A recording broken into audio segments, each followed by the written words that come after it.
Good morning. Why don't we, or good afternoon rather, why don't we go ahead and get started? I think hopefully some other folks will come on in. If those of you in the back want to move up, you're welcome to. Otherwise, be comfortable. We have mics I think everyone can hear. My name is Ingrid Fulmer. I'm currently program chair of the HR division, and I'm very excited to be co-sponsoring this program along with Michal Baran, who's one of our HR division members and also heads up a really key group within the HR division, which is the HR ambassadors. In response to the call for special submissions to this All Academy themed track, we were thinking about this within our group actually, and our ambassadors have been very engaged in talking about some of the issues that have been in the forefront lately in terms of global politics, U.S. and elsewhere. And of course, being in the HR division, this all comes for us back around to a lot of things around work and employment, was what we was sort of suspect is sort of an underlying theme across many of the international controversies that have been in the news lately. So we put this special session together, and I can't take very much credit for it. I'm going to actually introduce it and then let the ambassadors kind of run with it.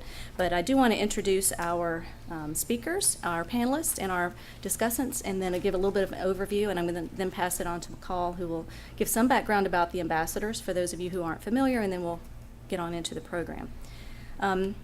So just to introduce, I've mentioned myself, Michal Baran is here. Our panelists are Veronica Lynn from Queen's University, Belfast, Northern Ireland. Wolfgang Meyerhofer from Vienna University of Economics and Business from Austria. Helen Shipton, Nottingham Trent University from the UK. James Sun, Renmin University, China. Karen Sanders, University of New South Wales, Australia. So we have many regions of the globe represented here, so hopefully we'll have a good diverse conversation, and we'll invite you to participate in that as well. Our discussants are going to be Helen DeSieri, also from Australia, Monash University, as well as Christina Su Chan from City University of Hong Kong. In terms of our agenda, as I mentioned, Michal is going to do a bit of just to give you a taste of a little bit of the background and history of the ambassadors, which we were really fortunate in the HR division to have had with us for several years now, a really strong, engaged group that brings a lot to the table in terms of what we do in the division, and a lot of our activities, our PDWs and so forth, very active. And then we'll get on into our panel discussion. And in that discussion, just by way of a little bit of a preview, we're interested in directing the conversation in a couple of ways.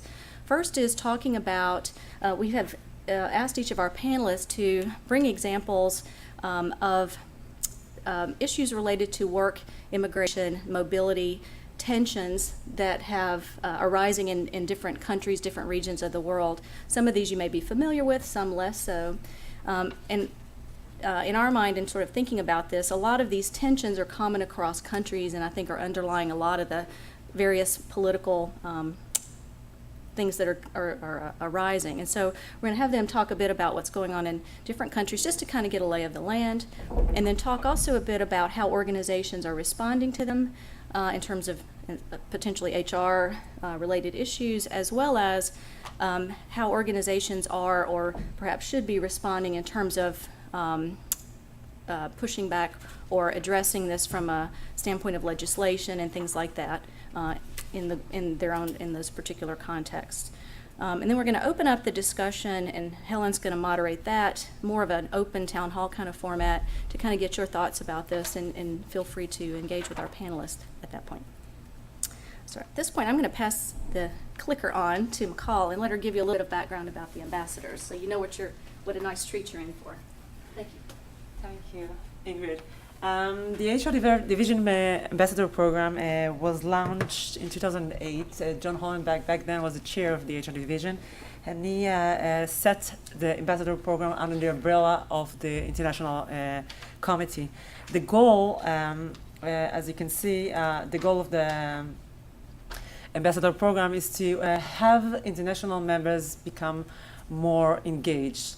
We had some knowledge suggesting that, based on surveys that we've been running for a couple of years in the division, that international members, while no less satisfied being members of the Academy of Management and the HR division in particular, were less satisfied in terms of how well they felt in terms of being connected to the division. So they felt that they have lower or less opportunities to become involved, become engaged in a meaningful way in what we are doing in the division and at the AOM in more broader terms.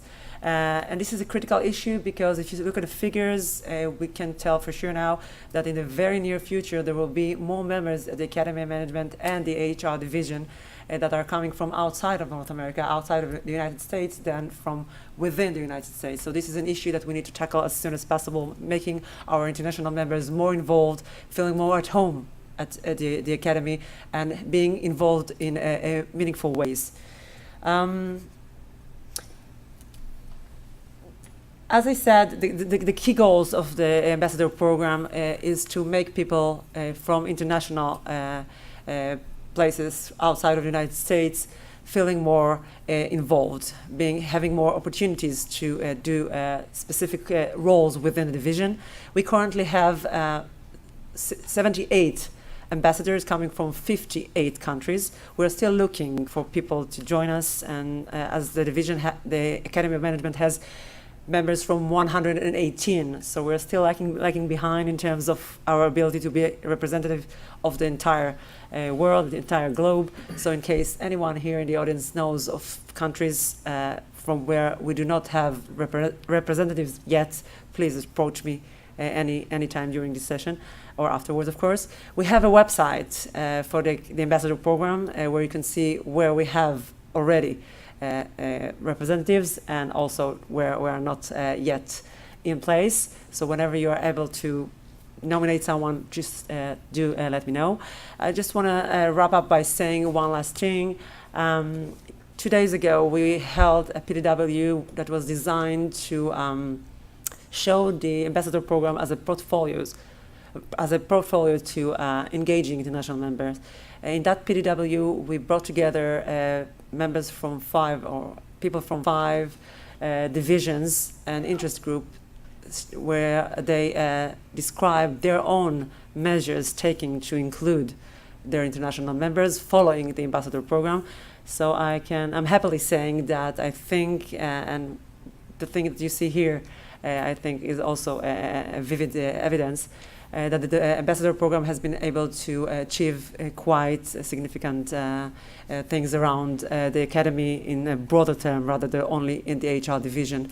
And these other initiatives are taking place now. There is a drilling down effect in how other divisions and interest groups are willing to take efforts to make their international members more inclusive.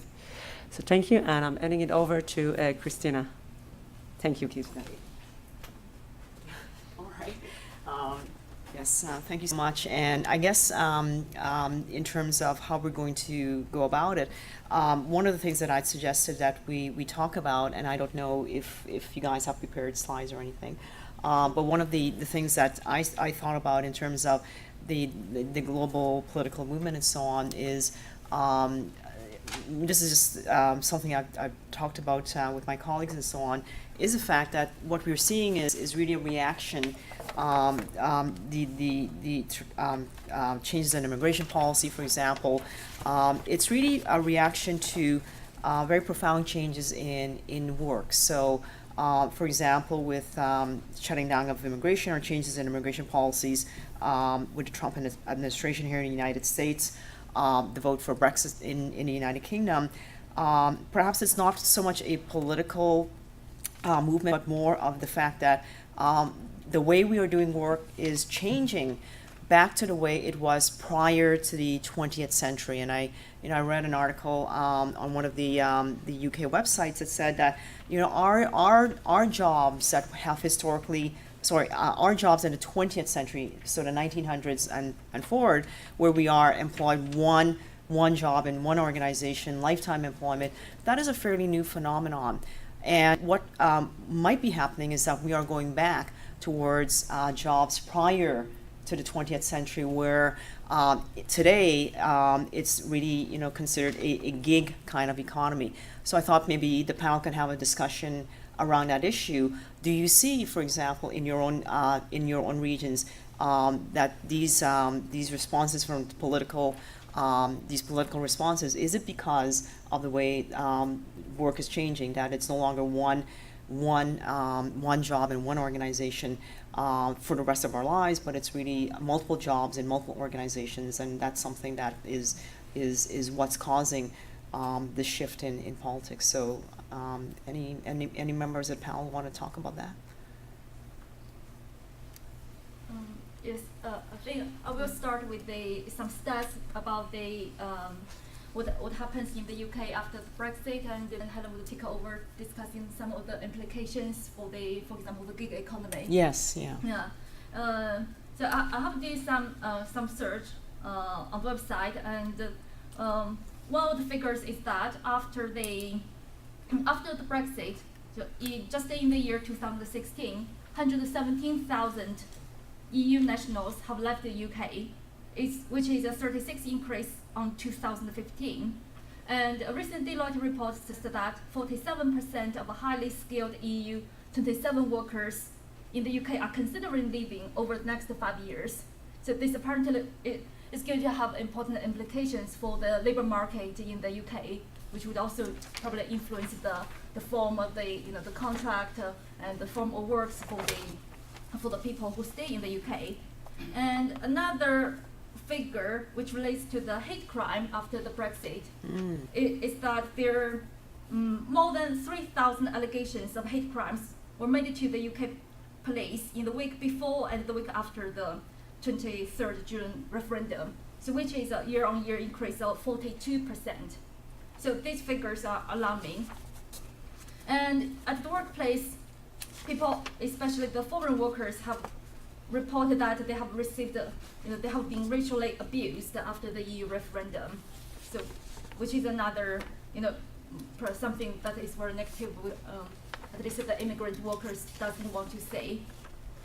And this have implications, as I said, for the labor market, especially for those sectors that are already hit by, staff shortages. For example, at NHS, the National Health Service, where nurses are already at a shortage, it's reported that in London, 1 in 5 nursing posts in London is vacant.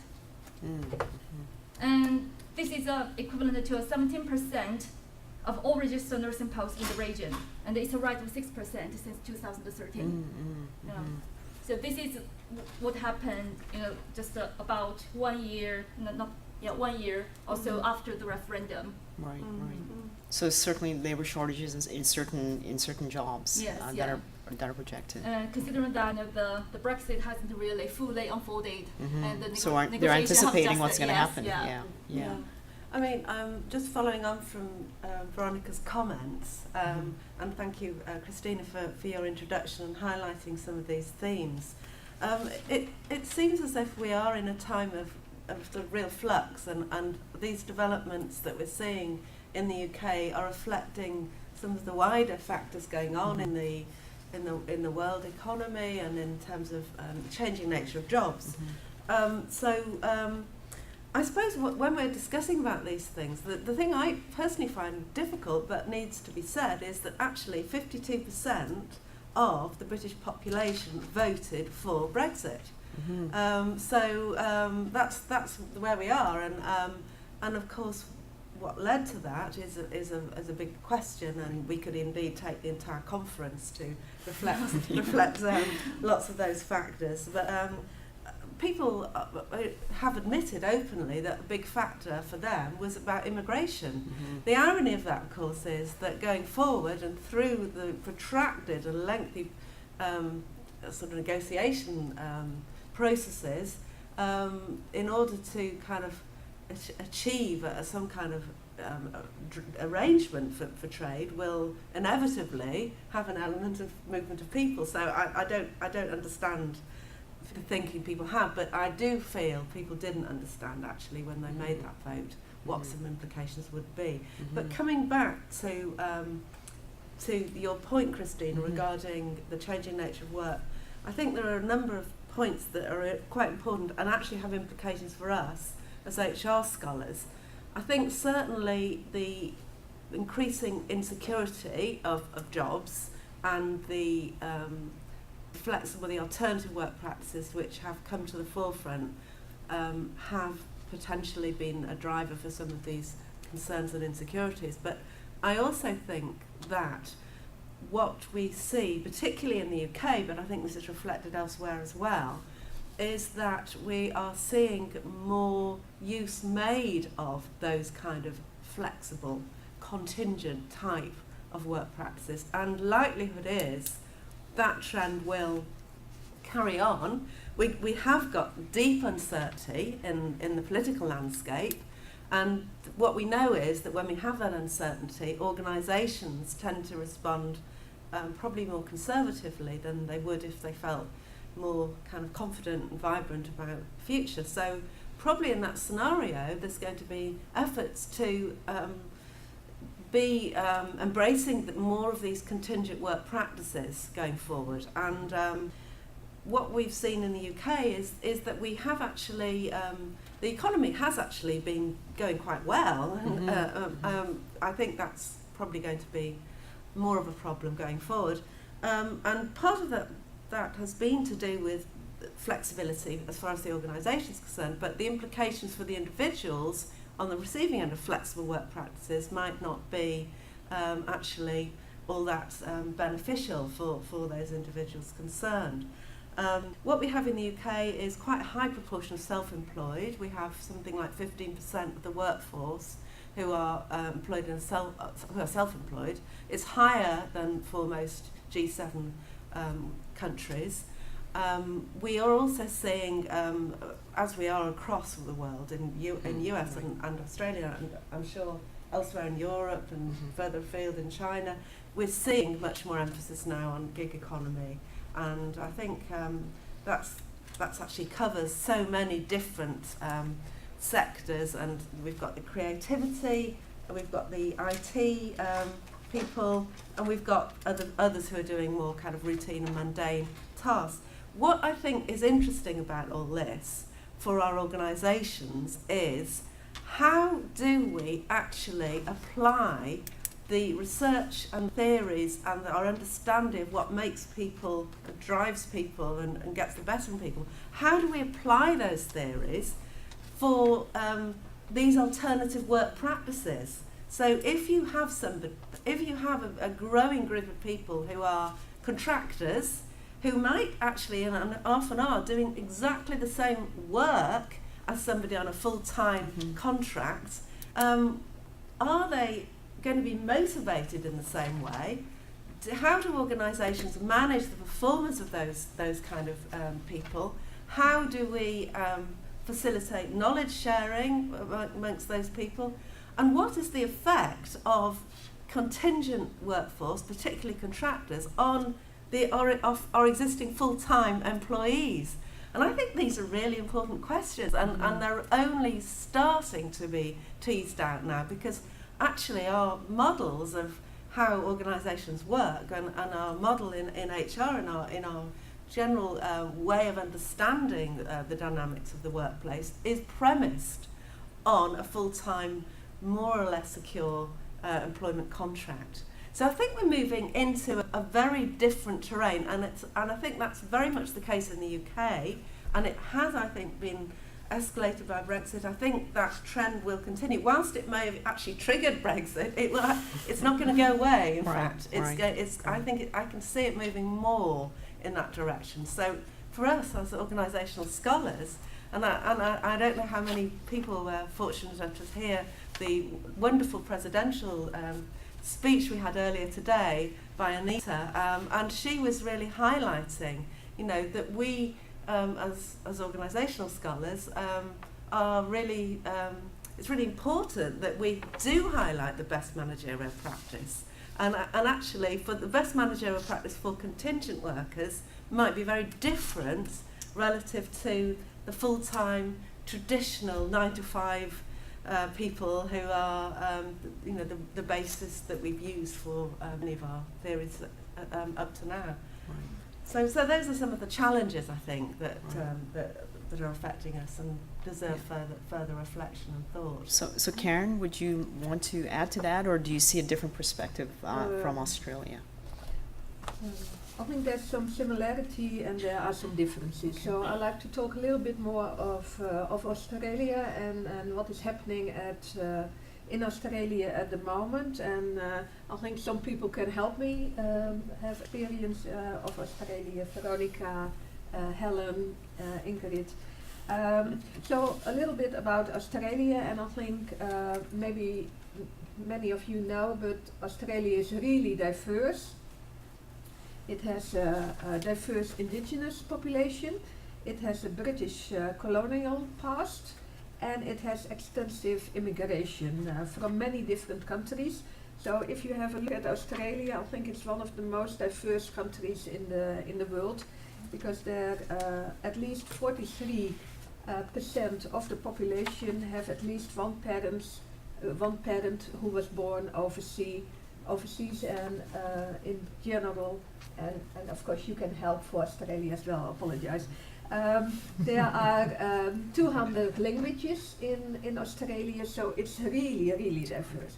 Okay, what happened from March on this year, that the government made a decision, or at least an announcement, that the 457, which is really an important visa for many immigrants wanting to work in Australia, will be completely cancelled. And one of the arguments behind it was Australian first. So it had some similarities with the US, but it was really a shock within consultancies, universities, banks, IT, if we talk about the gig. So many of you, if you travel to Australia and you want to be a visitor at an academic, you always talk about a 457 visa. But it's even more important that if we don't have the 457 visa in Australia, that means that if you did your undergraduate program in Australia and in a medical faculty, for instance, 5, maybe 7 or 8 years, after that you are not allowed to find a job in Australia. So you need to leave the country. And especially the consultancies who are recruiting 80% people from overseas in the beginning years were almost in panic, but also there was a panic in universities, because if you cannot promise people to have a job in Australia, the motivation to come to Australia for an undergraduate degree will be declining. So what happened, and I think that makes it really strong in Australia, that the GO8, so the top universities in Australia, they came together and they really pushed back to the government. That was the case for consultancies as well. And we are now in a situation that, and maybe that's really even more strange, but it's still moving on, that for management scholars, we don't have a 457 visa, or it will be just a 457 visa. So it means that if you are doing management in Australia, you still can find a job, KPMG and all the other big consultancy companies. But for banking and finance, which is related to a business school as well, still there's the danger that the 457 will be completely cancelled. So within one business school, where you have a management school and you have a business and finance school, we have complete other situations. So just as an example of what can happen, and I think what can happen if there is pushback from universities, from consultancies. So it's not only governments having an influence, but there's a dynamic, and so it's not a final situation, and I think that's the good part. But of course, if we don't have a 457 visa anymore, that will have a huge effect on the population working population in Australia. And of course, there would be enormous HR implications Yeah. for organizations Because and then how we do have we. an enormous, huge shortage in Mhm. some of the jobs, and especially banks, consultancies, but even doctors. So very similar to the situation with nurses in Yeah. the UK. Yeah. Right. Okay. Yeah. And so moving on down the panel to Wolfgang. So for example, UK voting to leave the European Union. Have you seen any impact, or has anyone thought about any impact in Australia? Sorry, in Austria. This is Australia. Austria. Sorry. No kangaroos in Austria. Right, Usually yes. I have Only in there are- zoos, they right? sell T-shirts in Vienna. No kangaroos in Austria, so usually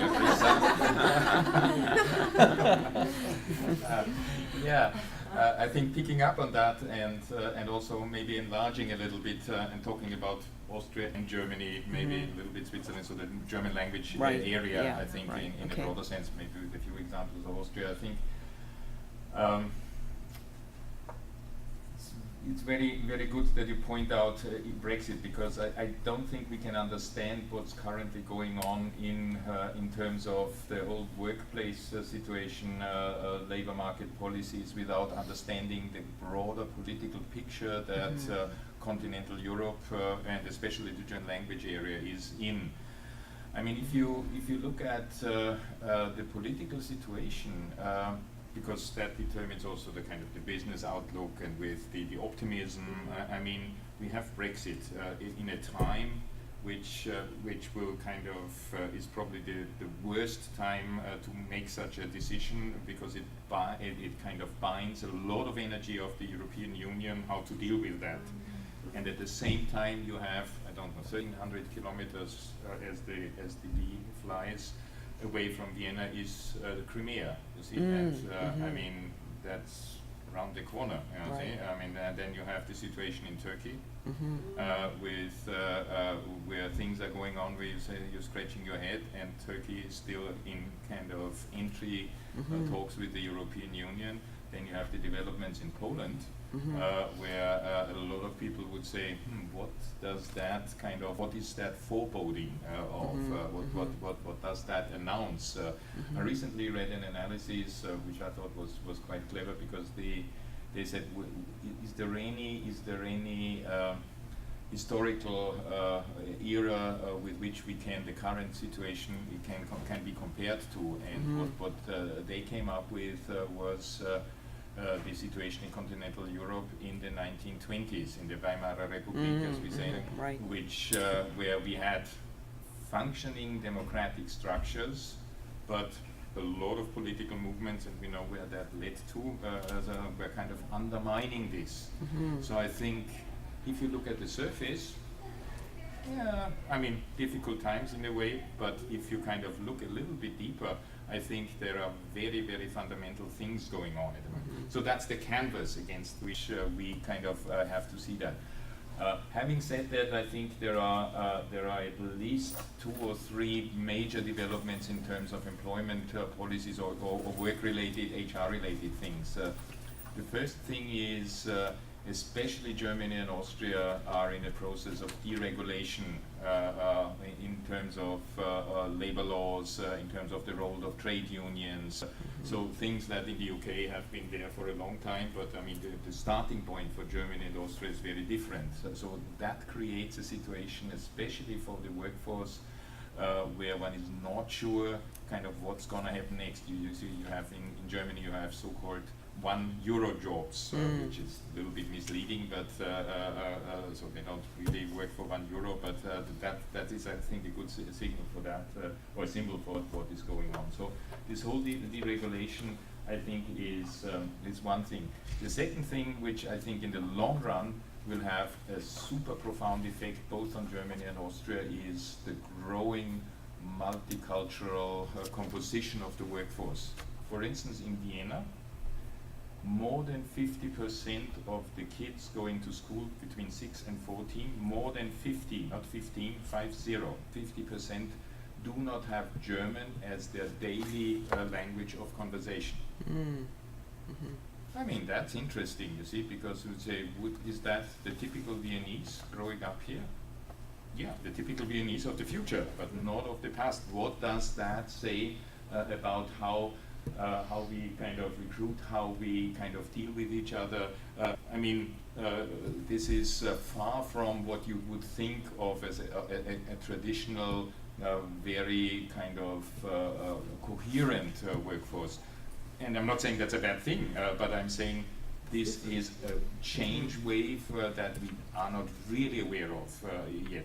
We see the first things, and organizations react to that because when they hire people, they say, okay, yeah, language capabilities, but it's not Spanish or Chinese or English, but it's kind of the different languages from Turkey, from Hungary, from Slovenia, Slovakia, things like that.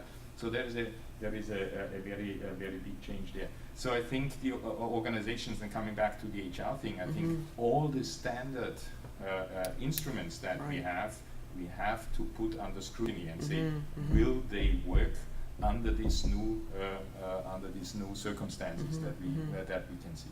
Right. So far, I think what we're hearing is that in all of these different regions, whether it's the UK, whether it's Australia, whether it is Austria, because of political changes, because of changes in immigration laws and so on, the kind of stable, monolingual workforce that we've had to deal with is perhaps something that's in jeopardy. And yet we may not have HR theories and practices that can really help us to understand what that future workforce would look like. So let's go to China, where it's a culture that is 3,000 years old. Is there stability or instability in China because of all these political changes? Thank you, Kristina, for the opportunity.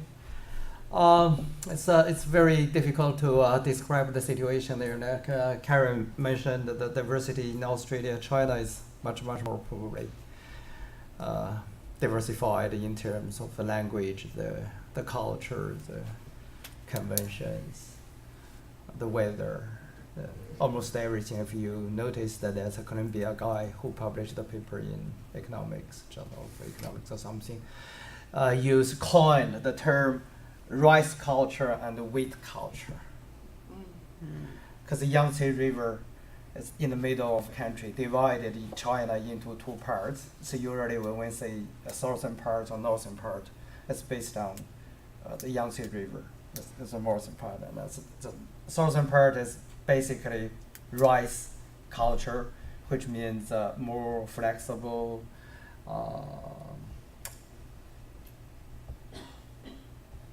better cultivated. And the northern part is more conservative, narrow-minded, hard-working, industrials, and all this stuff. I'm from northern part of. But more traditional and using more guanxi, the social connections or stuff.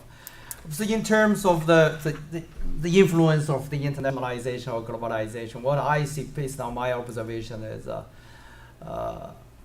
basically the majority of the Chinese enjoy the globalization. We get benefit as the ordinary people or the citizens or the residents of the country. But on the other side, I do see a lot of problems resulted from the new policies released in the past few years, which would already, but not obviously, in the future, I do see the potential negative impact. For example, China is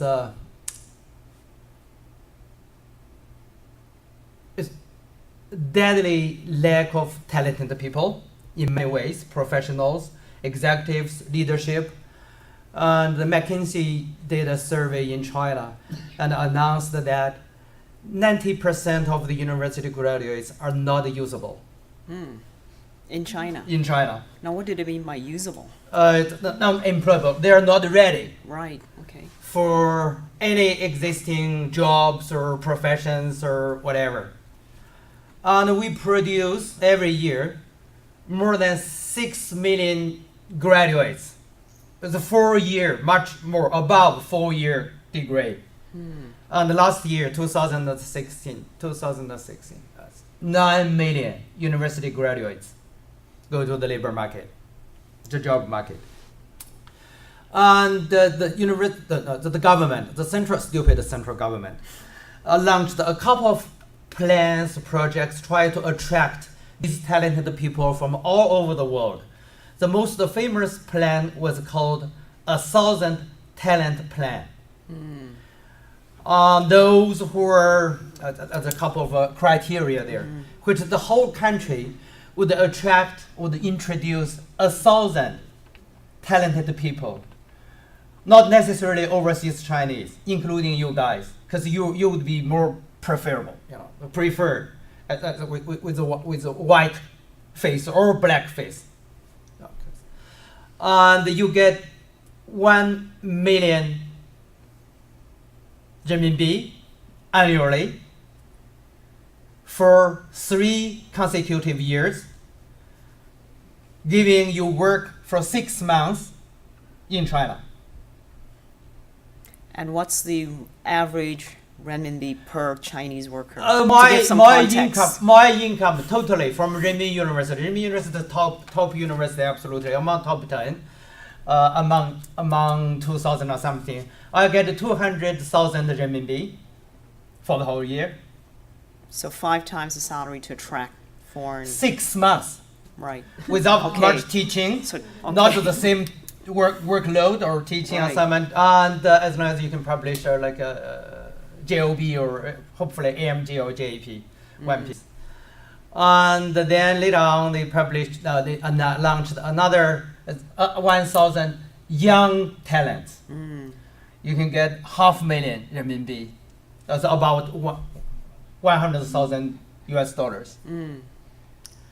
Those who are under 40 years.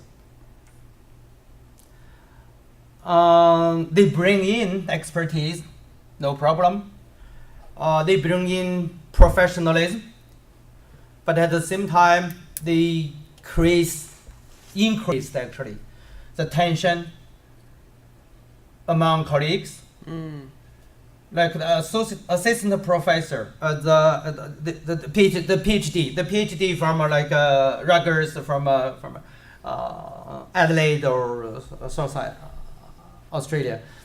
If you have a publication at the AMG or JP, you can apply for assistant professor, which means from Renmin University as a business school, you can apply for 400,000, almost 100,000 US dollars as an assistant professor. And so the local people, the local faculty members, as a Chinese, we are good at listening, we are good at following, we are not good at speaking up, we are not trained, we're not ready yet.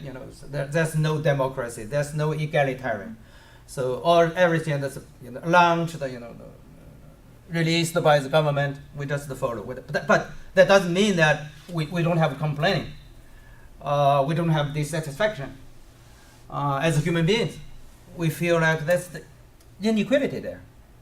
It's becoming more and more severe. And so damage the work climate or culture. And so most of the universities are launching new policies to encourage the local faculty members like me, China-made scholars, PhDs, to encourage us to compete directly with you guys. So we have to work harder to speak English, or to learn to speak English, to publish in an English language, and you can get some bonus. Like if you publish a piece as the first author or corresponding author in Nature or Science, you can get probably, there are statistics, there's a publication so far. Last week I was reading in English. It's a statistic, it's a paper about the Chinese universities' policies in encouraging their faculty members to publish in the top tier journal. Nature and Science, you can, for a single piece, you can get at least $3,000 bonus from the first tier universities. For the second tier, 5,000 US dollars. For the third tier, they provide more, 10,000 US dollars for the single piece if you publish in the Nature and the Science. For the AMG and JP, at least $10,000 and $10,000 from Renmin University. And the highest, it was ridiculous. The highest is $160,000 for a single piece paper in Nature and Science. 160,000 $. So inequality could be a big issue in the workplace. And what else? Not only in pay, in many others, they get they deserve privilege in many ways. Applying funding, in terms of applying for house allowance, all these benefits, all these stuff, and work support, the resources, the office, research team, all these stuff. So, and also increase their. So overall, there's so many more stresses that are being created. Tension. It's not only the On work a stressor or local, work right. pressure. It's the tension between the different groups So conflict between the locals versus the recruited overseas from or overseas. international. Right. International. I do see that. Okay.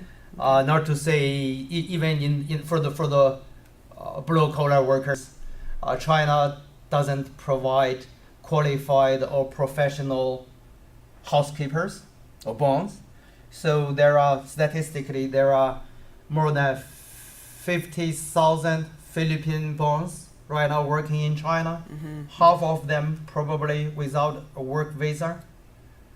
So it's illegal workers in China, privately hired by Chinese families. And at the same time, we have migrant workers everywhere, which From is within China. working in China. Right. It's more than 20 million in the city. The suffering, only 2,000 Right. a month, Okay. renminbi. That's about 400, I guess. 400, Right. So a about lot of wage 400 US inequality. dollars. Okay, so what suffering. I'm hearing from across the panel is that there's a big issue that these immigration policies, changes in immigration policies, it is creating a sense of perhaps inequality, but it's different industries that are being affected by that. And one of the questions that we would like you to discuss is, what role do organizations have to play? Because we heard from Australia that different industry sectors, like the consultancy industry, they have really pushed back hard. The universities have pushed back hard. Is that a strategy that would be effective for industries or organizations to push back against these different immigration policies, changes in globalization? Would that be effective, and what impact would that have on existing employees? So anyone on the panel want to start that discussion? I think it depends on the country and the culture in the country, the relationships between universities, consultancies, governance. I think that there's not one answer. The context is most important in that answer, in my opinion. Helen. I certainly think in the UK, actually, organisations do have the opportunity to make their opinion known as part of one group of stakeholders in the negotiating process in Brexit, and I think they have a really powerful voice, and I think that voice needs to be articulated, and I think we are seeing that beginning to happen. We're seeing groups of people, for example, represented in the Federation of British Industry, putting forward a more collective view. But I think that is a real opportunity to articulate some of these very real issues and have them taken seriously, both from a well-being perspective and some of the inequities that James was alluding to are clearly, very much an issue within that China context. There are some inequities going on, I think, in most advanced Western cultures as well in different way, so those are factors. But there are also factors regarding, creation of jobs, aren't there? That's actually a big issue, I think, if we're going to get into a declining economy, and that is where organisations can have a powerful voice and articulate their concerns. Right, right. Yeah, I Wolfgang. mean, what worries me, picking up on what just was said, is that yes, organizations have a voice and they use their voice, but they only use their voice for specific groups. That means usually highly qualified people. I mean, we had a very good example in Austria when we had a shortage in the IT area, and the industry got together, and then they created specific regulations for kind of making it easier for well-educated IT guys to come in. But I mean, looking at the current refugees that are flowing into Austria and Germany, I mean, I see a lot of organizations doing good things for them, but not raising their voice in the sense of this is a group that we should kind of also target, besides what we call Sunday speeches. Everybody kind of puts it on their flag, but there is nothing really there, which from an economic logic I can see, you see, because probably they would say, well, I'm not sure where the competitive advantage is there, but that at a societal level, I think this does not contribute very much to solving the issues that are there with integrating this group of people coming into our countries at the moment. Anyone else on the panel want to add to that? Because it is the issue of once the government changes these policies, well, whose responsibility is it to make sure that everything works? Is it the organization? Is it the individual citizen? Is it employees? Who has that responsibility? And how do we actually examine that as HR scholars? Do we have the capability right now to do that? Yeah, what is the role of, when we say organizations, very often we have in mind the for-profit organization, the companies, but I mean, what about the third sector? What about the civil society organizations that are in the country? And I think the interplay between these various types of organization will be very crucial for handling this area of the less privileged. I also think organisations are very concerned about skill shortages. So Veronica mentioned about the NHS, and that is a big factor, I think, in the UK. And skill shortages, I think that's an area where HR has traditionally had some kind of influence in terms of, if you think about the idea of manpower planning, human resource planning, and trying to understand, where is our workforce coming from? What are some of the challenges? Can we actually influence in some way the kind of training and education of potential employees? So the refugees, for example, or people who have worked in traditional industries, and I think this is relating to some discussion and lots of discussion in the States, isn't it? The people who have actually found that traditional industries have fallen by the wayside and urgently need upskilling, moving into different areas. And I think there is traditionally an interest that we have in HR in actually addressing those skill shortage areas. And I think those are beginning to become more and more important as we go forward, actually. Right.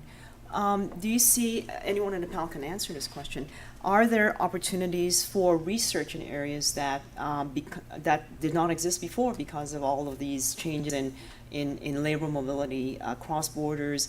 For example, Wolfgang, you mentioned that the Viennese of the future will perhaps no longer have German as a first language. So what are some of the research opportunities from an HR perspective that you can see that are available because of these changes? I mean, I at least for the German-Austrian area, I see at least two areas that sound familiar, but that will get a new quality. The first thing will be the whole diversity issue, but kind of reframed, so in the sense of another type of diversity that we haven't thought about yet. So it's not only about don't know, men and women and different types right. of, but all the various kind of dimensions that we have seen will get a new importance and a new urgency. So I think because I mean, how does a work team in the future in a Viennese company or even in the public service look like?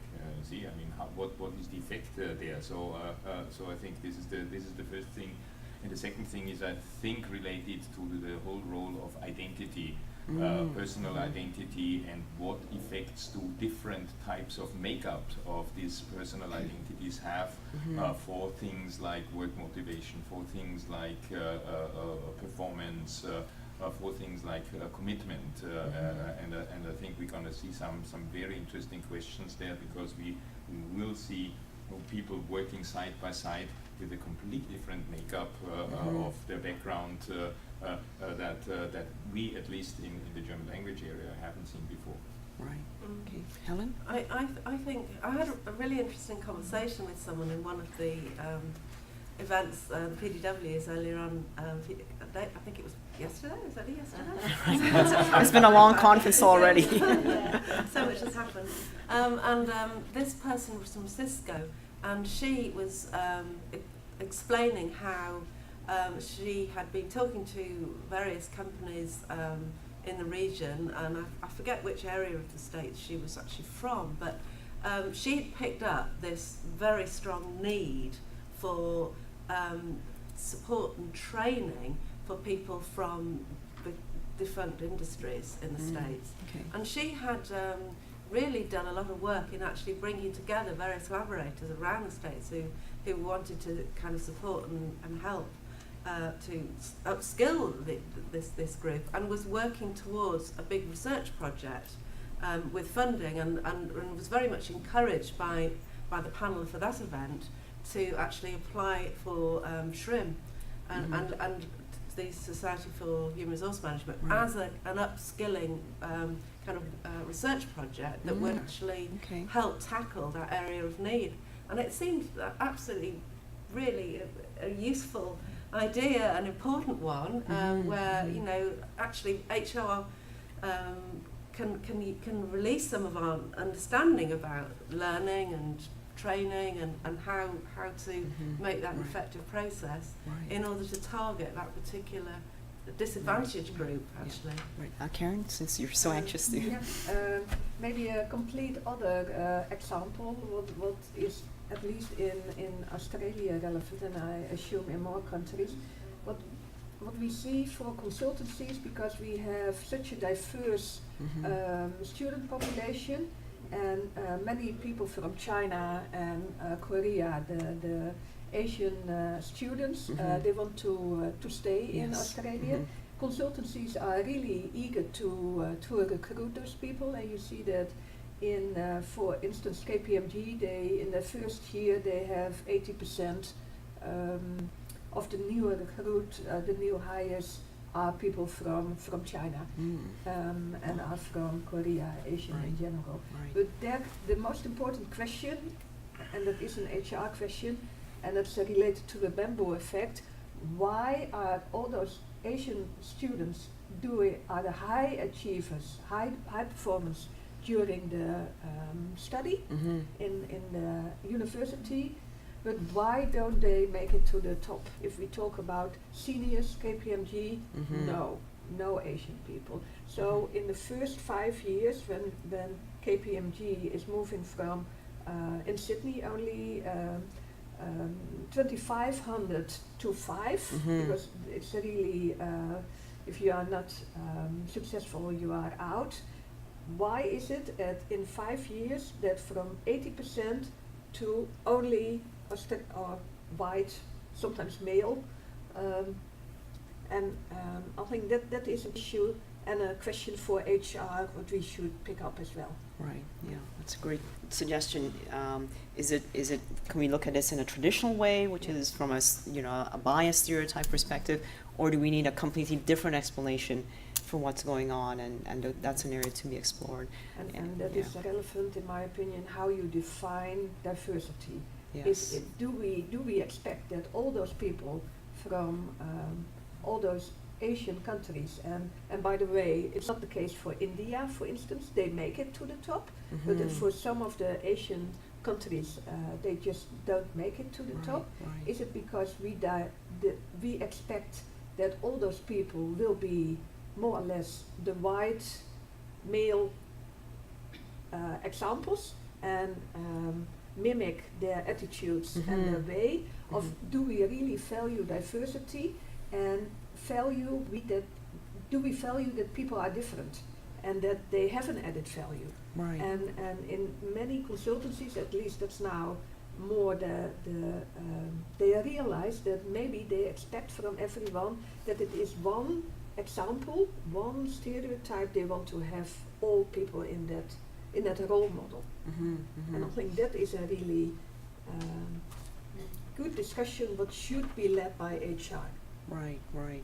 And it's kind of related to, James, what you said earlier, that China prizes people who are not Chinese. So Yeah. does that open up areas for research in Of China? course, to absolutely. The positive side or positive effect is it raised the awareness of inequity. So how to keep balance between the equity or equal opportunity, and at the same time to attract more talented people than us. Right. This is the issue for most of in terms of the doing research, because I guess this is more specific, context specific Right. issue. So this is probably only for China, because we don't have a strong awareness of consensus about equal or Equal EO or opportunities, these stuff. yes, So that's yeah. not a legal issues, but.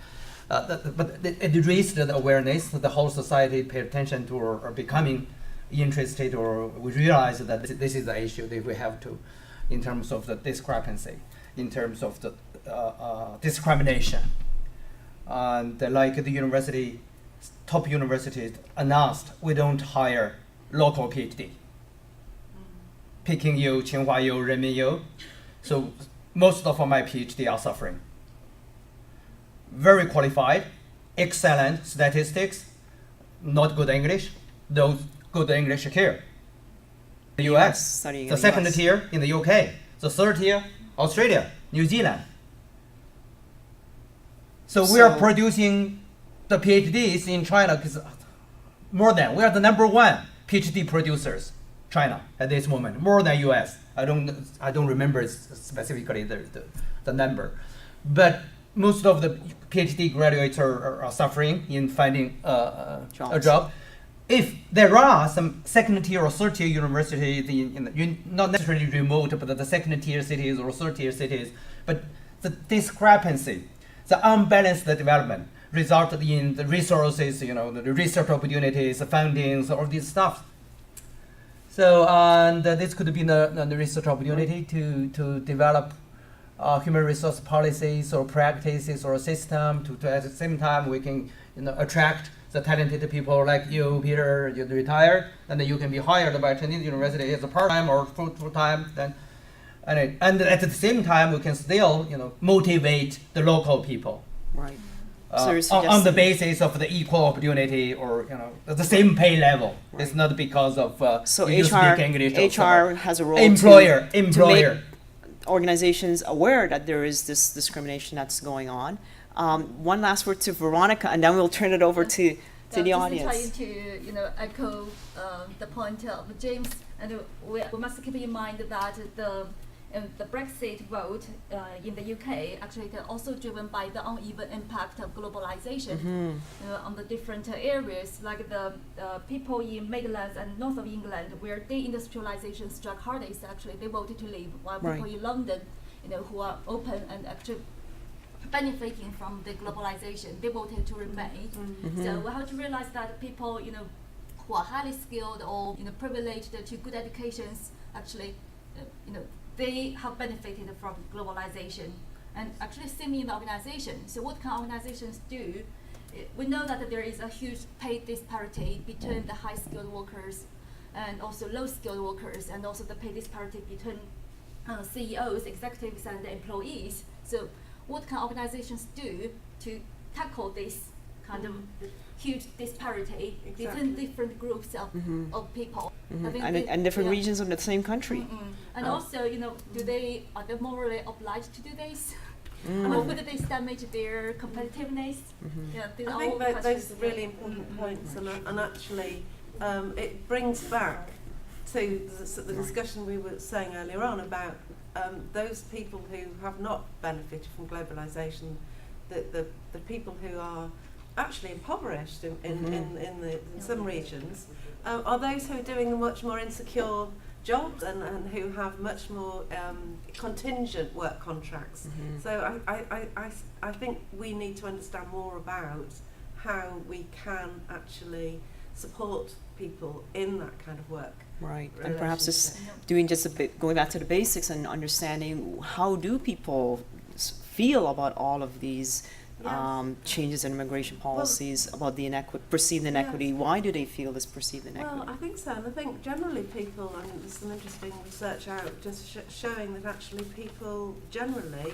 don't really particularly want flexible work practices. They rather like 9 to 5 Right. job where they can actually have a structure in their work, and I suppose that there's a danger if organisations keep moving in terms of contingency arrangements, it has an effect on individual well-being, but also on Mhm. bottom line. And certainly this is something that we can look at in next year's Academy, where the theme is improving performance, I believe.